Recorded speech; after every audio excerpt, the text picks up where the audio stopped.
Hello, everyone. I'm Franck, and as soon as the slides are up, I'll get started, but I can probably go ahead and run through a little bit of the beginning of this. Go ahead. You got to do your thing? Okay. So first of all, I'm actually going to try to address Stefanos' question kind of directly. He asked in his email to us, how does an architectural element mark the form of a single building, and as it is repeated, how does it establish the urban character of a place? So I have chosen to focus on an element which serves multiple important purposes in architecture and the urbanism that architecture creates, and that's the window. And as soon as we have a window onto the world up here, we'll get started. As a side note, all of the buildings that I'm going to show you are from one place, Denver. And almost all of the buildings, except for one, are of one type, as understood in type, not typology. The type I'm going to be looking at is residential. I'm going to show you one building that serves civic purposes. I think this is important because windows, like all architectural elements, are an important part of the definition of the character of place. So diving in here, I'm starting with a typical residential building form known as the Denver Square, or as the rest of America knows it, the American Foursquare. The simplest and most direct of plans, the windows are equally so. In the image on the left, the windows mark the form of the building in several ways. And I'm going to spend a little time on this first slide and then move more quickly through the end ones. First of all, the openings themselves do several things. Most importantly, of course, they let in light and air, let out light and air, and in a place like Denver with its high elevation, having that porch below and eaves above to shade the windows from the harsh afternoon sun is actually a really important adjustment of windows to this particular place. Next, the windows show active interior spaces slightly visible to passersby on the street, while also, by virtue of their elevation above the street and their sill heights, give the inhabitants refuge.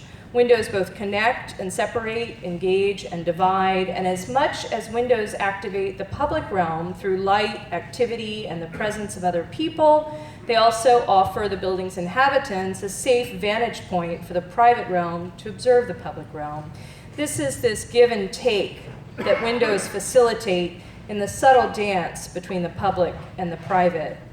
Next, the windows also make clear the hierarchical disposition of the rooms behind the windows, with the two upper windows being equal and the lower window to the right of that facade being slightly larger, which is appropriate for the public rooms on the ground floor near the more active public realm of the sidewalk and the street, leaving private spaces to the second floor elevated and away from the prying eyes of passersby. It's important to the urbanism of this place that the uses of the rooms behind the windows are active, semi-public, hierarchically important uses, like an entry and a living room, rather than the mundane, dead uses of a garage. Next, the windows also establish the scale of the building, both in their overall size of their openings and in the preliminary breakdown into sashes and lights. Without windows, imagine that building without windows, the building could actually be any size. And remember that scale is apparent size. The windows also set lines of structure of head, jamb, and sills, which makes visible and harmonizes the building's structural logic. Lastly, the windows themselves are articulated. They're a point of articulation in the building. Both the opening and the divisions of that opening have articulations to them. This adds texture and further relates the scale of the building to its human inhabitants. When we look at how that pattern of windows appears when repeated through the rhythm of openings down the street, we see that it's matched in the next house, which was actually developed by the same developer when these houses were built. But then as the house pattern changes, still the window rhythm continues down the street. It orders our experience in a harmonic way as we move down the street. It knits one building to the next, and it creates an underlying consistent canvas on which we can apply the kind of variety that we desire and need without it feeling disruptive. Windows are also able to give people clues as to the building's type. Here are two buildings, both of similar size and material, both symmetrically disposed, and yet no passersby would mistake the building below for an apartment building, and none would mistake the building above for a public library. Among other clues, the windows make their building's purpose clear to people. Monumentality, for example, is used in the library on the bottom with large windows spanning across multiple floors, and the special window shape of the arched opening, which has come, perhaps only through custom, to signify a building that serves public purposes, especially when it's used in the center of a building at the primary opening. On the other hand, the residential building above uses both the disposition and the higher elevation of its windows to signify that it serves private purposes, with the simple use of the center-occupied end pavilions. In addition to the building type, windows are also essential to the expression of different characters and styles. A new home on the top left evokes the craftsman bungalow prevalent in this particular neighborhood in Wash Park, with windows grouped in discrete, picturesque groupings in the composition and then subdivided into window units that have a large light on the bottom and smaller lights above. The modern building on the top right extends its window openings horizontally and then subdivides them with steel casements, evoking the sleek, machine-like character intended with the building. The two apartment buildings on the bottom are both eclectic, romantic, warm, and inviting in different ways, but similar to each other. Note that in each of these, the windows still operate in all of the ways I described, functionally for light and air, as intermediaries between the public and private realms, as scalar devices, as elements that express the structural logic, and as the keeper of the internal rhythm of the building and the weaver of the harmony on the street. Looking at the window detail on the left, with its lintel expressing the load held above the openings, with the overall square proportion of the window openings, and then that subdivision into vertical mold units, and then looking at that same element deployed across that entire apartment building, we see how the pattern is used, but with very slight variations. That's serving the different purposes of the rooms behind the windows, as much as it's serving the compositional needs of the long facade. And by limiting window types, the facade remains calm and ordered. Let's look at a contrasting example where the windows fail architecturally and thus the architecture fails to create good urbanism. Here in the detail on the left, and I'd ask that you focus on the windows, there's a lot of other things that we could pick apart about these buildings, but here in the detail on the left, the large ground floor windows actually light into garages, including the doors that you can see, those are doors into the garages. Perennially empty of life and private spaces, those garage spaces at the ground level are screened, they're dark, and they have no activity in them, and they're dead. Within the building itself, the windows are not used tectonically, but are merely resultant of the spaces behind. They are no longer acting as intermediaries between the internal and external spaces, between the public and the private realms. And when that pattern, which lacks its own internal order, is then repeated down the street, the result is a kind of chaotic cacophony. This, by the way, is what we're currently building for multifamily housing all over Denver.